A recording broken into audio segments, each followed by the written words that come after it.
ஸ்தோத்திரம் அப்பா. அப்பா தேவன் இந்த இடத்துல நன்மை உண்டாக்கும்படியாக நான் ஜெபித்துக் கொள்கிறேன்.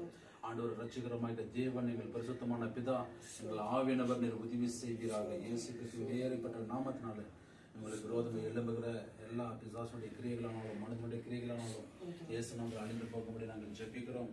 இந்த வீட்டில் கர்த்தாவினை தொடர்ந்து நன்மை உண்டாகும்படிக்கு அன்றைய அப்பா உங்கள் ஊழியக்காக நாங்கள் ஜெபித்துக் கொள்கிறோம். அவங்க பொண்ணுக்காக நாங்கள் ஜெபிக்கிறோம்ப்பா. அவங்க டிகிரி முடிச்சிருக்காங்க, அவங்க வேலைக்காக ட்ரை பண்ணிட்டு இருக்காங்க, கிருஷ்ணகிரியில் போயிருக்காங்க. அவங்களுக்கு நல்ல ஒரு வேலை கிடைக்கணும் கர்த்தாவே, நீங்கள் உதவி செய்யுங்க. நல்ல சேலரி கிடைக்க உதவி பண்ணுங்க கர்த்தாவே. போகிறவர்கள் பாதுகாத்துக்கணும். அதே போல் அவங்க பையன் கொரியர் சர்வீஸ் பண்ணுறது பெங்களூரில், அந்த வேலையை கர்த்தர் நீங்கள் ஆஸ்வதிக்கும்படி நாங்கள் ஜெபித்துக் கொள்கிறோம். அந்த சகோதர கொரியர் பைக்கில் போகும்போது வரும்போதெல்லாம் கர்த்தர் காத்துக்கொண்டு நீங்கள் ஆஸ்வதித்து வழி நடத்தும்படியாக நான் ஜெபித்துக் கொள்கிறேன். சர்வ வல்லமையுள்ள தேவனுடைய காலத்தில் ஒப்பு கொடுக்குறேன், மனைவியை ஒப்பு கொடுக்குறேன்ப்பா.